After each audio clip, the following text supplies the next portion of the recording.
और नगर में क्या बोले, ओह मैं वेदांत को जानता हूँ, मैं वेदों को जानता हूँ, मैं 18 पुराणों को जानता हूँ, उपनिषद का ज्ञाता हूँ, मैं वैयाकरणाचार्य हूँ, मैं नैयायाचार्य हूँ, ओहो मैं शब्दागम का ज्ञाता हूँ।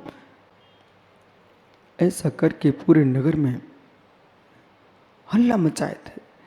एक दिन वीतरागी दिगंबर तपोधन नगर के उद्यान में पधारे। संपूर्ण नगरवासी वीतरागी श्रमणी के दर्शन करने को पहुंचते हैं। ये परंपरा देखो आज भी टूटी नहीं है। कितने ही आंधी तूफान आए हों, कितने ही लोगों ने अपनी पंथ बना के रख लिए हों, परंतु दिगंबर मुनियों के प्रति जो आस्था थी वो आज भी है। प्रतिदिन काशलीवाल जी आप देखते ही यहां पर देश के कोने कोने से श्रावक आ रहे हैं और मालूम वो ऐसे नहीं आते, वो बहुत तरीके से आते हैं।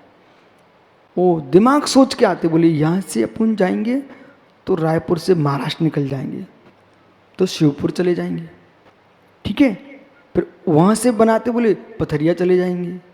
तो जहाँ जहाँ मुनि संघ है सब घूमते घूमते लोग दर्शन कर रहे हैं। आप सोचो उनके मन में दिगंबरत्व के प्रति आस्था न होती, कितने ही तूफान आए, लोगों ने अलग अलग निर्गंतों की अवहेलना के भी पंथ बना के रखे हुए हैं, लेकिन विश्वास रखो वे पंथ समाप्त हो जाएंगे, श्रमण संत ही जीवित रहेंगे। तीर्थंकरों की वाणी कभी असत्य नहीं हो सकती, झूठी नहीं हो सकती।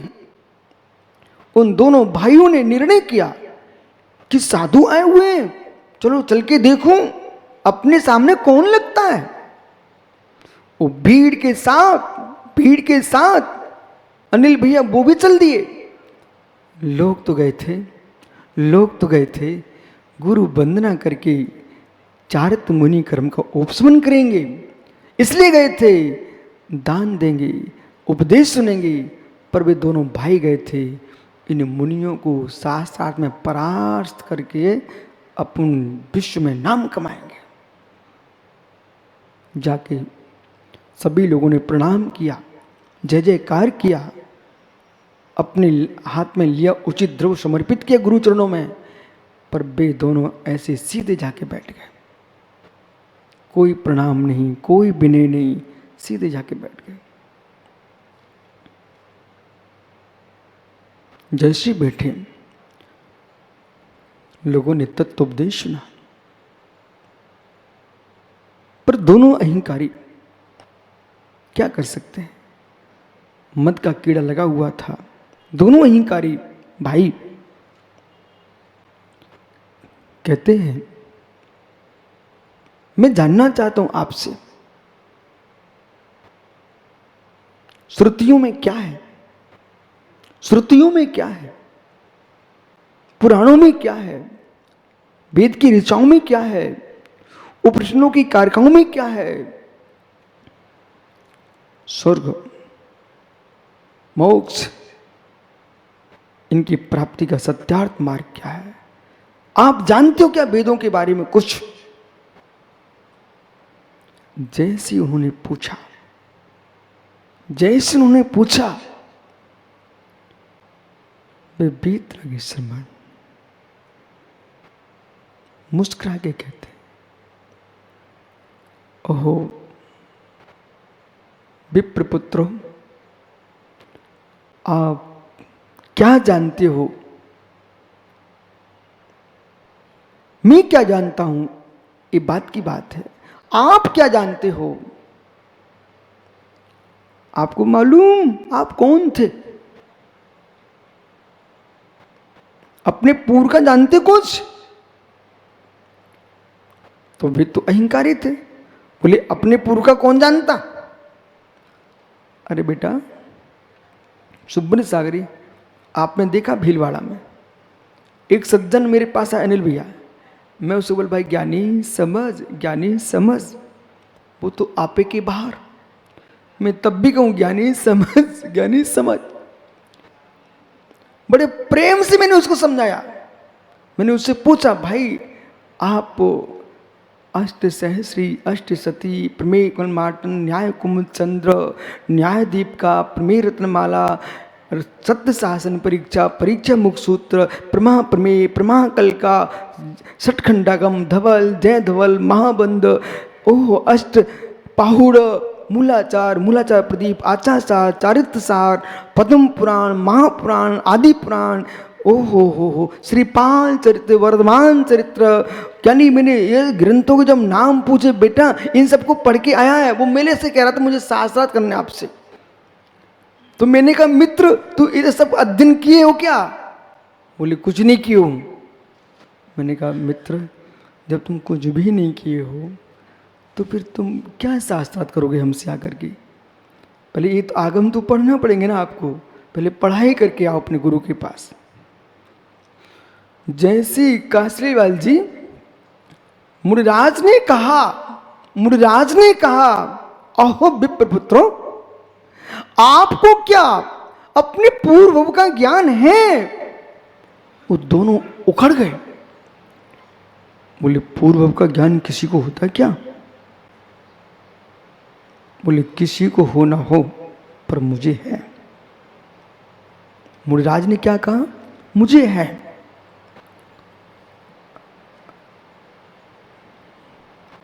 आपको पूछना है क्या? उतावले होके पूछते हाँ बताइए मैं कौन हूं। सुनो बैठ जाओ।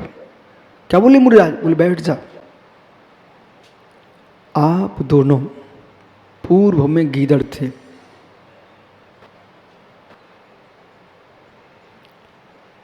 मुनिराज क्या बोले? आप दोनों इसके पहले पूर्व में तुम दोनों गीदड़ थे। बेचारे बेचारे मालूम। बोले क्या प्रमाण? बोले तेरे पिताजी। बोले क्या प्रमाण? बोले तेरे पिताजी। बोले मेरे पिताजी? बोले हाँ। विषय समझना, विषय क्या चल रहा है? अनंत को जानना। तुम क्या शब्द के अहंकारी हो, अपने ही भवों को नहीं जानते हो, दुनिया को क्या जानोगे? जैसे अनिल भैया भगवान बीतरागी श्रमण ने कहा कि तुम दोनों गीदड़ थे। बोलो क्या प्रमाण? अपने पिताजी से मिलो। बोले पिताजी से क्या मिलूं? अब आप ही बोलो ना। बोले पिताजी को पास में बिठा लो। उन्होंने अपने पिता को पास में बिठा लिया। पिता बड़ा सरल स्वभावी था, मुनियों को प्रणाम कर रहा था, क्षमा मांग रहा था। तब भी मालूम मुनिराज ने कहा आपको याद है? मुनिराज ने कहा आपको याद है? बोले स्वामी क्या? एक दिन आप खेत में हल को छोड़ के चले गए थे, शाम को जोत करके, और खेत को खाली छोड़ के चले गए थे हल को। उसके साथ ही आपके पास चामुक था। चामुक जानते आप लोग? चामुक मतलब वो बैलों को हाँकने का एक चामुक होता है। वो लकड़ी में चमड़े को फंसाए रहते हैं। बोले वो चामुक था। वो चामुक सहित हल को छोड़ के चले गए आप। और जब चामुक से हल को छोड़ के गए, इसी बीच में मूसलाधार पानी गिरा। जो चामुक की चमड़े की दो वेल थी मारने की, बैलों को चलाने की, वे पानी में फूल गई। इधर तुम दोनों गीदड़ बच्चे, मुर्दा क्या बोले, इधर तुम दोनों गीदड़ बच्चे भूख से बिलख रहे थे क्योंकि पानी गिरने के कारण तुमको कुछ शिकार नहीं मिला। और घूमते घूमते घूमते घूमते उस खेत में पहुंचे जहां पर किसान का हल रखा हुआ था। उस हल पे दो चामुक टंगा हुआ था। उसको गीला देख करके, फूला देख करके तुम दोनों ने सूखा चमड़ा चबा लिया। और सूखा चमड़ा चबाने के कारण जब पेट में जाकर सूल हुआ, और इतना सूल तीव्र दर्द हुआ कि तुम दोनों सहन नहीं कर पाए और दोनों के प्राण चले गए। दूसरे दिन बारिश बंद हुआ। आपके पिताजी घर से आते हैं और उन्होंने दो मृतक गीदड़ों को देखा। तो देख कर उन्होंने सोचा तो मर चुके हैं, और उन्होंने इनको उठा करके इनकी चमड़ी निकाल करके सुखा करके अपने घर में 2 ढोलक बना लेके, ढोल ढोल बजाने वाले ढोल, उनको चमड़ी 2 गीदड़ों की, मित्र तेरे घर में 2 ढोलके टगी हुई हैं, जाके पिताजी से पूछो ऐसा हुआ कि नहीं। वो चमड़ी के जो ढोल तेरे घर में टंगे हुए हैं वे कोई दूसरे की चमड़ी नहीं है, वो तेरी चमड़ी है। वो मालूम, पिताजी बोलते हैं हाँ गुरुजी ऐसा हुआ था, हम छोड़ के चले गए थे। ये बात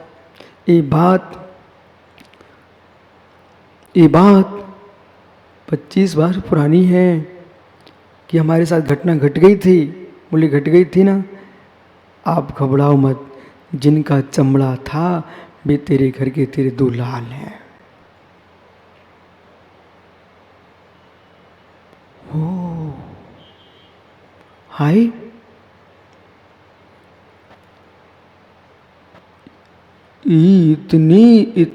इतने लज्जित हुए कि इनने तो मेरा सब रहस्य खोल दिया। अब लोग मुझे कहाँ कहेंगे विप्रपुत्र, कहेंगे गीदड़ बोलेंगे। उसमें तो मुस्कुरा के घर चले गए। वापस रात्रि में आते हैं, मुरराज वहीं ध्यान में लीन थे और दोनों मुरराज पर उपसर करने के लिए आ गए। उपसर करने के लिए आ गए। वहां के यक्ष ने दोनों को कीलित कर दिया। प्रातः हुआ, सारे नगर के लोगों ने देखा ये बनारस के विद्वान क्या कर्म कर रहे हैं। पुनः उनका पिता आया, राजा आ गया, बोले फांसी पे चढ़ा दो। मुरराज ने आंखें खोली, हे देव इन विचारों को छोड़ दो। ओहो अनिल भैया, दया की मूर्ति कहाँ मिलेगी?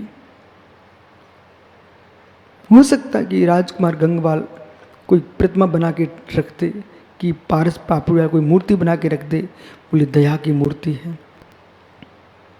है मित्र, दया की पत्थर की मूर्तियां तो तुम बना सकते हो, पर दया की मूर्ति तुम्हें देखना हो उसका नाम दिगंबर मुनि होता है।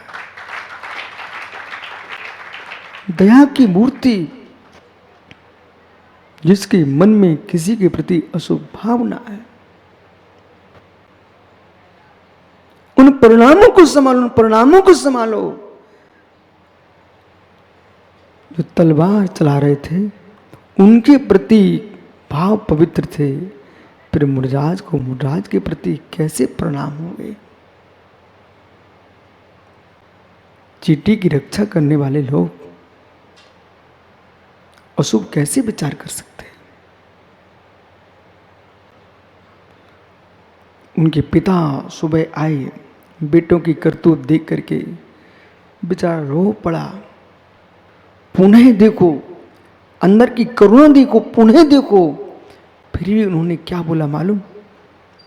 हे तात, तुम दुखी मत हो। जीव की अज्ञान अविद्या का यही प्रभाव होता है। तत्व ज्ञान शाद्वा से शून्य प्राणियों को सम्यक बोध कहाँ, सत्यार्थ का बोध कहाँ, वस्तु के वस्तुत्व को कहाँ जान सकेंगे बेचारे? उनका मालूम जैसे कितने ही कच्चे फल हों आम के, पपीते के, मित्र पाल में डालते ही पक जाते हैं।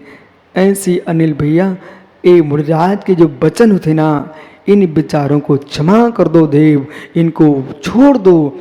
ये उनके लिए मिथ्यात के कच्चे आम में पाल लग गया, उनको सम्यक की सुगंध आना प्रारंभ हो गई। दोनों के दोनों भाई मुरराज के चरणों में गिर गए, पिता सहित जैन बन गए।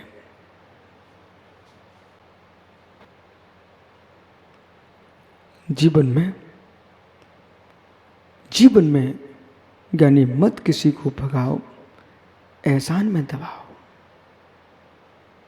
यानी खट्टे आम को फेंकने वाले तो बहुत मिल जाएंगे, खट्टे आम को पाल लगा के पकाने वाले बनो ना। अम्मियां फेंक करके तुम्हें मिलेगा क्या? अम्मियां फेंक करके मिलेगा क्या? और पाल लगा दोगे तो मेरे मित्र टपका के साथ पराठे खा लेना। देखो चेहरा सोनू का। मित्र, कच्चे आम फेंक के क्या मिलेगा? इसलिए संसार में जो मिथ्या से दूषित चित्त हैं, आस्था से दूषित चित्त हैं, इन्हें मानो कच्ची अम्मियां हैं। मेरे मित्र, इन्हें तोड़ो मत, इन्हें फेंको मत, डाली पे पकने दो, पाल में डाल देना। यही पक करके नायक संजय टपका बन जाएंगे। विराजो ज्ञानी। अंत में शरण कौन मिला? विप्र पुत्रों को शरण कौन मिला?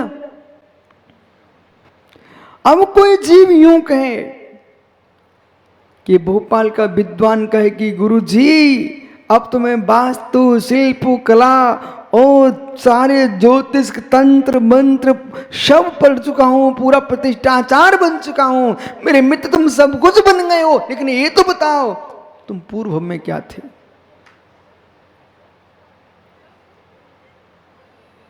पूर्व में क्या थे? विनोद भैया बच के रहना, कलयुग है ये। जब भी तुम्हारे द्वारे पर कोई आए ना रसीद कट्टा लेकर के, आप सीधा बोलना भाई दुआएं मुहाएं मत दो, जितनी सामर्थ्य है सो हम आपको दान दिए देते हैं। लेकिन जब वो कहे बोले विनोद भैया आप तो ऐसा करो, ले कलश रखवा लो, ये माला पहन लो, ये कंकड़ बनवा लो, ये मोली बनवा लो, ये अंगूठी पहन लो, ये नग पहन लो, कहना भैया ये ठगी के काम मत करो, तुम्हें दान चाहिए सो मैं दे दूंगा, लेकिन धर्म में व्यापार नहीं होता।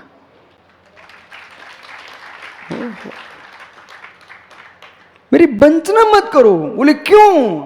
बोले मैं बच गया, 2022 में चातुर्मास करा लिया है, सो सब मैं सीख गया। बोले किस बात पर?